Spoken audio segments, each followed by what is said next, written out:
It's the Real Estate Podcast, brought to you by ANZ Home Loans for financial well-beings. What the consumer wants to know is, do they like you? Can they trust you? Do they truly believe that you are a good human who's going to get them a great result? And if they do, and they can find you through your digital footprint, you've got a much greater opportunity of being successful. And that is Charlotte Pascoe on the Real Estate Breakfast this morning, and we'll be getting back to that conversation in just a moment as we continue to break down the ever-evolving Australian property market. Yes, there's always something to talk about, and just when you think you have heard it all, something will surprise us. It is the nature of the ever-evolving real estate property market. If you were fortunate enough to have a long weekend, good for you. Back on a Tuesday, short week as well, Tuesday, October the 7th. Now, here's a question. Do you agree with this comment? Landlords will sometimes go out of their way to find even the smallest fault, all to avoid returning a tenant's bond. Yes, I say, human nature for those individuals who are bad actors when it comes to landlords.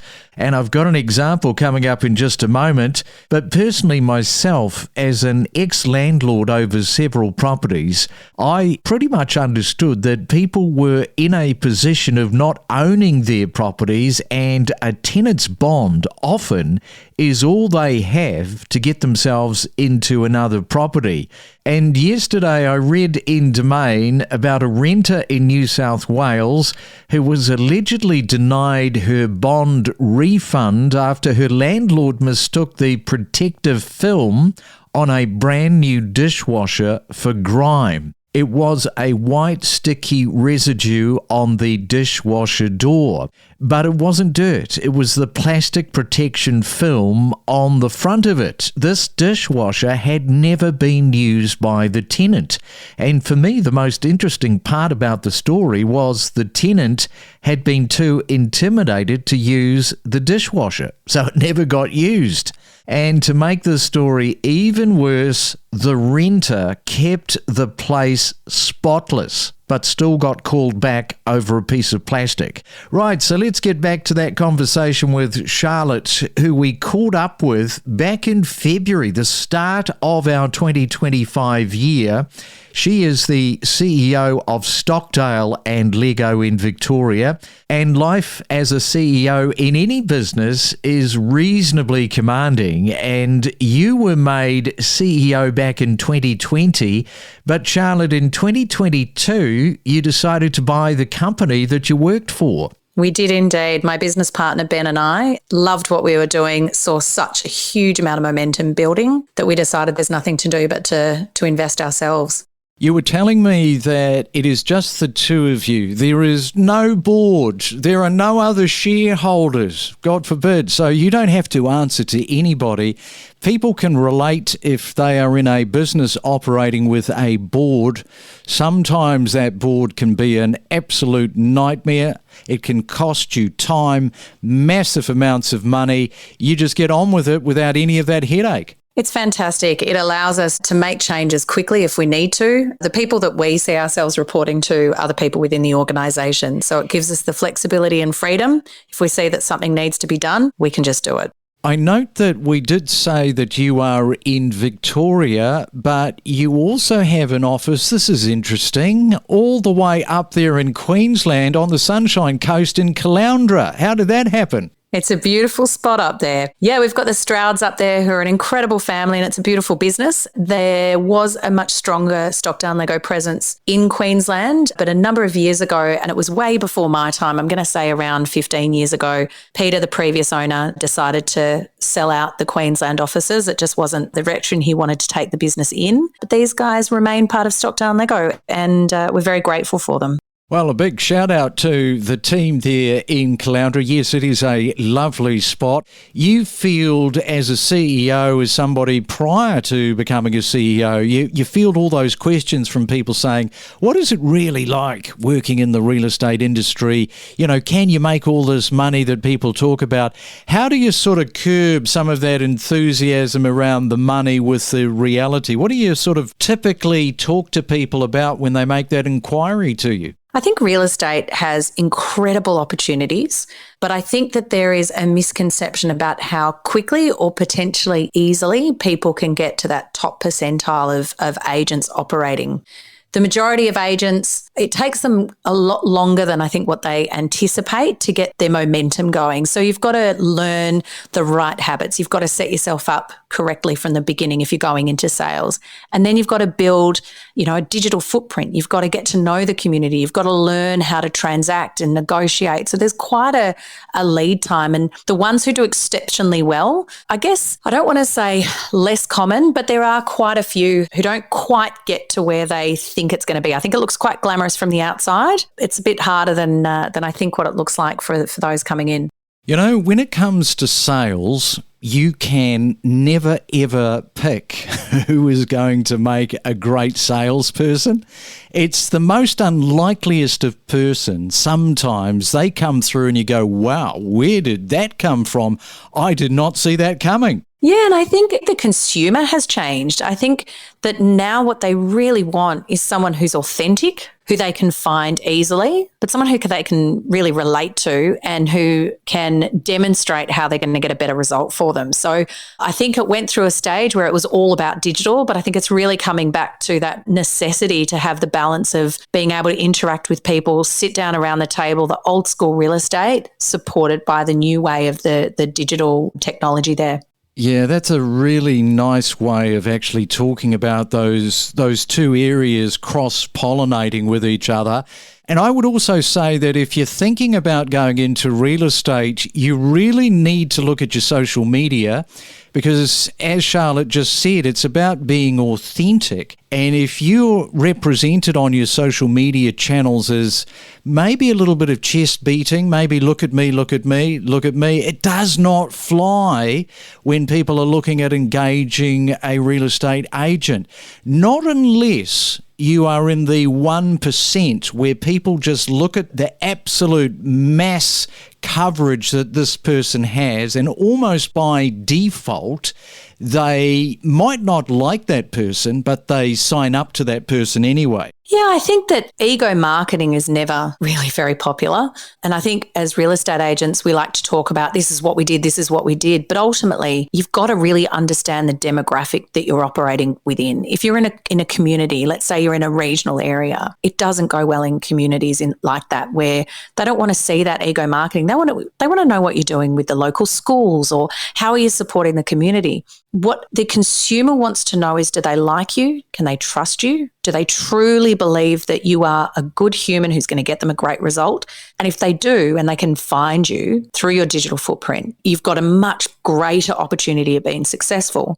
So I think when you're using social media or creating a digital footprint, you have to be true to who you are. If you try and be something else and you try and replicate what someone else is doing, you don't have a point of difference. So I think coming back to that authentic piece, which I'm very big on, authenticity is what's going to get you in the door and it's going to get you the deal, because there's only one person who can be you around that dining room table when you're listing the home. And we are talking to Charlotte this morning all about being a CEO and also training newbies coming into the industry. We'll come back with more after this. Listen to expert perspectives with exclusive real estate conversations and supercharge your knowledge base with us. We are more than just a real estate podcast. We cover a multitude of subjects, including property data, current buyer-seller sentiment, and the mood of the market. Follow each week all of the main talking points and know your property. You sort of see telltale signs with people when they're on video. They can be doing all sorts of things that you're watching it and you're going, hey, you're kind of showing off here. You're just not being real. And the problem is that nobody in today's world is going to say anything to that person because people are always highly offended. We live in the world of being, oh, you've just offended me.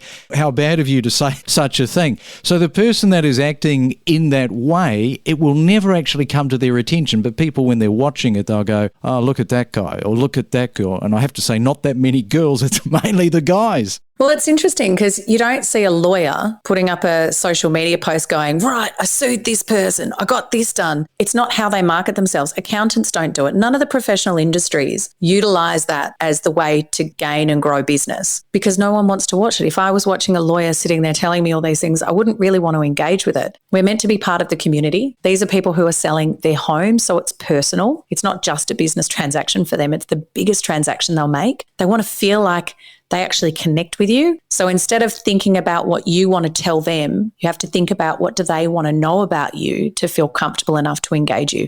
2025, Charlotte, that person that is still thinking about whether or not to go into the real estate industry this year, I would suggest, hey, 2025, we've got rate cuts coming up this year. Of course, it's a great time to go into real estate because the market is going to start to change and possibly change big time. We don't know exactly because we don't know how many of these rate cuts, but it will be a changing year. I think you're right. I think it's definitely, I think there's two things, right? Real estate is cyclical. So there's always going to be good times, hard times, fantastic times and horrible times. It just comes through this cycle. And there are things you control and things you can't control. If anyone's thinking about getting into real estate, 100%, if you like working with people, if you love negotiating, if you've got an interest in technology, then it could be a fantastic career for somebody. You got to make sure you get into a company though, where there's mentoring and training and support, because when the market's great, it's a fantastic trajectory to get the lessons that you need because you start to get the momentum.